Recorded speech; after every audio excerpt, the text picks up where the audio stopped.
तो ये ब्लॉगिंग है पौना डैम की। और स्टार्ट करने से पहले बता दूं तो यहाँ हमारी जाने की प्लानिंग नहीं थी। बाई चांस हमें उस दिन घूमना था ट्रेन में और ट्रेन का सफ़र करना था। पहली बार हमने सोचा लोकल ट्रेन का सफ़र करते, क्योंकि आज तक मैंने कभी लोकल ट्रेन का सफ़र नहीं किया। तो मेरे हस्बैंड ने बोला चलो इसी बहाने आज मैं सफ़र करा देता हूँ। बट बाई चांस वो हमारा टाइमिंग मिसमैच हो गया, तो हमने प्लानिंग की कि हम कहीं और जाते हैं।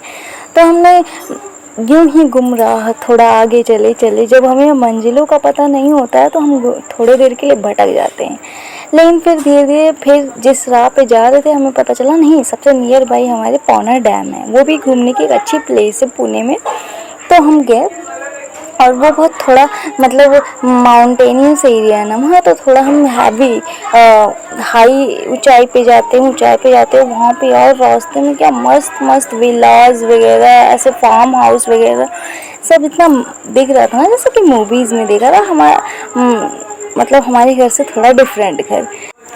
जैसे जैसे हम आगे बढ़ रहे थे, हंसी वादियों का क्या ही कहूँ कि शब्दों में बयां करना मुश्किल है, कि कैमरे में बस कैप्चर कर लिया, देखने पे समझ आ रहा होगा। फिर हम पहुँचे वहाँ पे जहाँ हमारी मंजिल थी, यानी कि पौना डैम। तो हमें लगा कि बिल्कुल बिल्कुल नियर से जाके डैम दिखेगा, बट डैम वहीं ऊपर से ही दिख रहा था। जब हम यहाँ तक आ रहे थे, वहाँ जाने के बाद पौना डैम की हमने वहाँ पे बोट का सफ़र किया। बट चलते चलते ये महान आदमी कभी भी कि रास्तों का मज़ा नहीं लेते। फिर हमें सही में जब हम गए तो बोट की हमने पहले से टिकट ले रखी थी, तो बैग्स वगैरह सब दिखी। और वहाँ पे एक इंसान भी ऐसा मिला था जिसने हमारी फ़ोटोग्राफी भी की। लास्ट में फ़ोटोज़ अटैच करती हूँ। बट उससे पहले ये बता दो कि हम बाई चांस ऐसा होता है या जानबूझ के वेदर ऐसा करता है, जानबूझ के क्या ही करेगा, लेकिन जहाँ हम जाते हैं वहाँ बारिश होती। तो ऐसा ही होता है पुणे में, जितनी जगह पे हमने घूमा इस बार हर जगह बारिश ही बारिश हुई।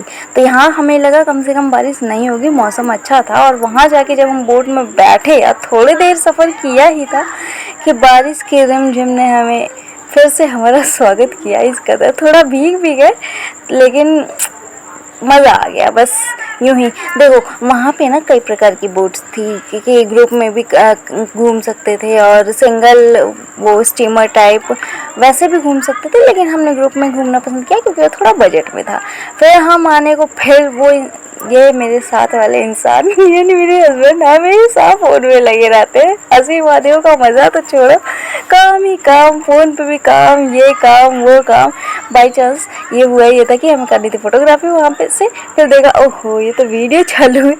फिर एट द एंड आते टाइम हमने थोड़ी सी पैरट्स की, थोड़ी सी रैबिट्स वगैरह इन लोग की फ़ोटोग्राफी की। और ये हमारी जाते टाइम की फ़ोटो, जब वहाँ एंट्री की थी वहाँ की फ़ोटो, और फिर जब एंट्री किए थोड़ा और अंदर गए तो वहाँ की फ़ोटो। और ये वहाँ डैम समझो या रिवर समझो या व्हाटएवर पॉन्ड टाइप था, वहाँ की फ़ोटो जहाँ से। और ये हमने जो उसके अंदर नदी के अंदर नाव में गए थे, यानी बोट के अंदर, वहाँ की। और इतनी सारी यादें हंसी लेके फिर हम वापस रिटर्न बैक लिए। और फिर समझ आया कि घर से निकलने से पहले हमें डिसाइड कर लेना चाहिए कि मंजिल कौन सी होने वाली है, अदरवाइज हम भटक जाते हैं। क्योंकि हम भटक गए थे तो बारिश हमें भिगो ही दिया, लेकिन भीगते उठते कैसे भी करके रिटर्न बैक हमने लिया।